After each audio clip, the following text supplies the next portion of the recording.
Η αλήθεια της ζωής πλέρια αποκαλύπτεται εκεί που ο άνθρωπος με τη γη ανατράφηκε και έφτιαξε πολιτισμό.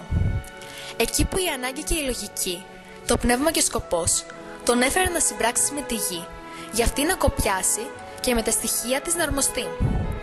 Να κάνει ριζολίθη τα έργα του και σε αυτά να βαστιχτεί η ζωή και να στεριώσει. Μέσα από την πέτρα την ηλίβατη μιλάει η γης.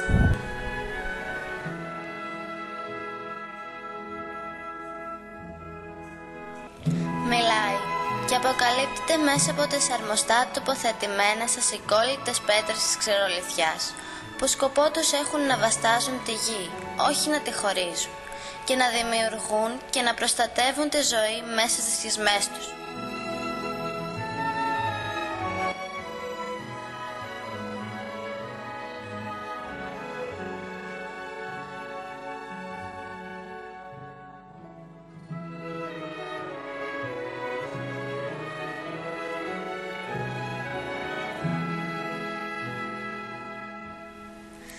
Μιλάει η γη μέσα από το γιόχαρο αλόνι, που σμάραγδος ο καρπός αποκαλύπτονταν στη διαδικασία της ολοζωής. Μιλάει η γη και αποκαλύπτεται στα λιθόστρωτα μονοπάτια που αντιχούσαν από τα βήματα εργατικών ανθρώπων, καθώς μετέφεραν τα αγαθά από τον ολόκαρπο αγρό στα σπίτια τους.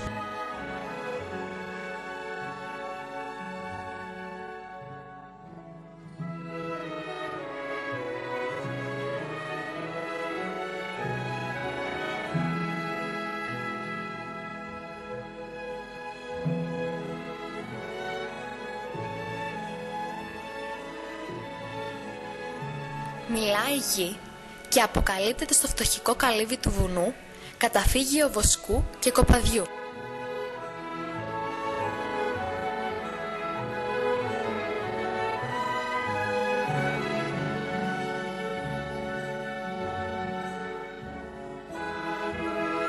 Μιλάει η γη και αποκαλύπτεται μέσα από το ξοκλήσι στην άκρη του βράχου ή του χωραφιού, το πνοημένο από το τάμα για το ναυτικό και την αγιότητα του τόπου.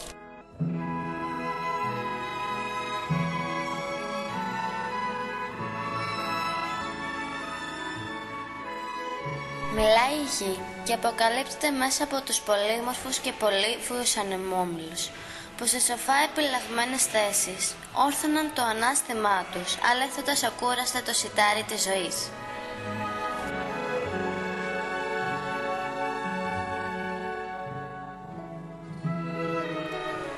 Μιλάει η γη και αποκαλύπτεται στα πέτρινα τοξωτά γεφύρια τα περίτεχνα αυτά μνημεία επικοινωνίας που τυθάσευαν το στοιχείο του ποταμού και γεφύρωναν τις ζωές των ανθρώπων.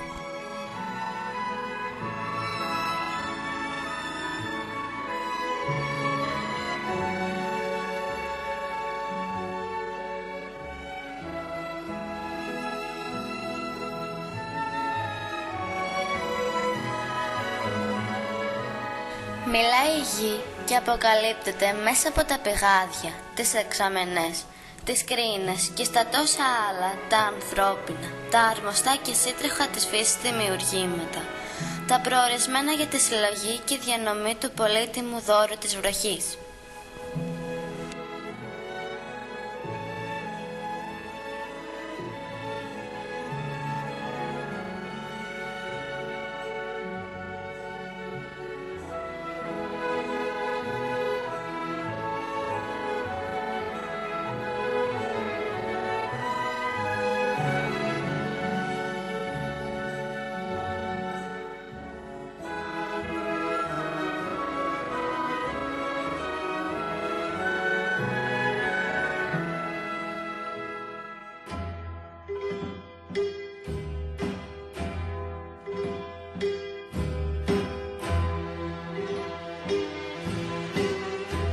Όλα τούτα κινούσαν από την ταπεινή σοφία του λαού, που έβλεπε τη μοίρα του παράλληλη της φύσης και παράστηκε της γης με τις πράξεις του.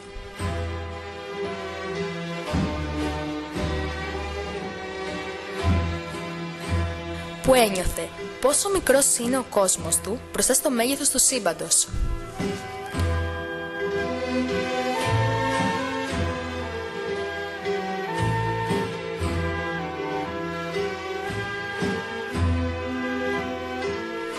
Μα αυτός ο κόσμος ο μικρός, μέγας γίνονταν μες στην ολότητά του. Ολοφωτούσε από ζωή και ξεχύλιζε προορισμό, ακολουθώντας τη σεβαστική πορεία του μέτρου, της αρμονίας, της συνέχειας.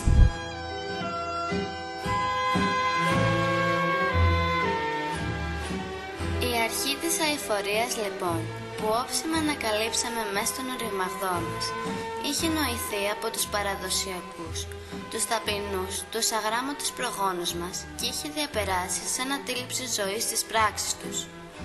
Χωρίς το σοφό επιστήμονα που θα συμβουλεύσει, το φιλόσοφο που θα αναλύσει, το πολιτικό που θα κανοναρχήσει, παρά μόνο τη συμβουλή, το λόγο του γέροντα για τη ζωή, που προς τα γη γίνονταν για την πορεία της.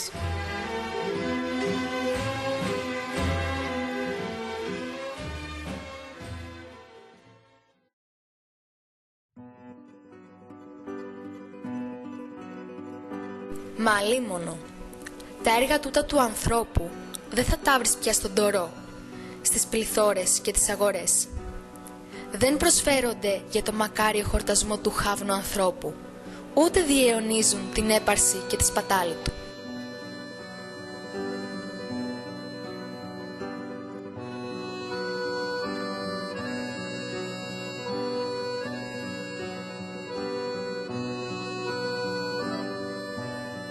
Μένουν παράμερα, πονεμένα από την άγνοια, λαβωμένα από την εγκατάλειψη, σκορπισμένα από το χαλασμό, προαιώνιες πηγές που στέρεψαν και δεν λαλούν πια.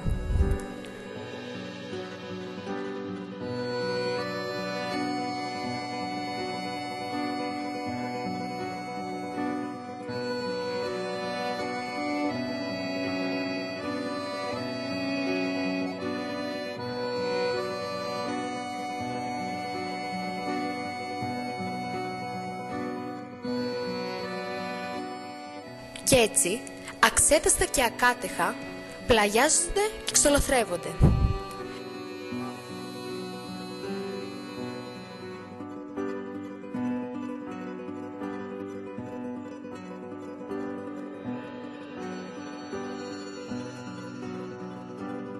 Και μαζί τους ξολοθρεύεται η ζωή του μέτρου, της ταπεινότητας, της αγιότητας του τεχνίτη ανθρώπου, που πελεκούσε τη σκέψη του και ξέχυνε ψυχή στο σύμπαν.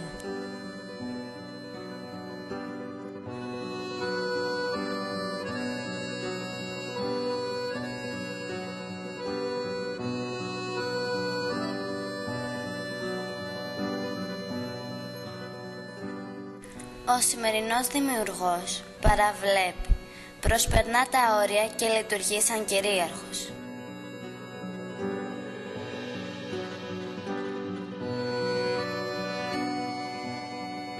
Υποβάλλει το σύστημα του κόσμου του στην καταπίεσή του, έχοντας την αυτοκαταστροφική λογική της πρόσχερης και ανήρης ατομικής ωφέλειας.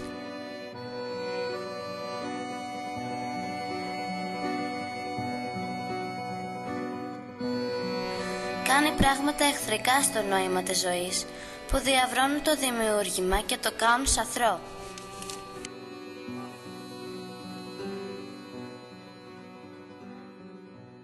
Το αίμα σου όλο γίνεται μια βουή, άνθρωπε, και η φτέρνα σου βυθίζεται στο χώμα.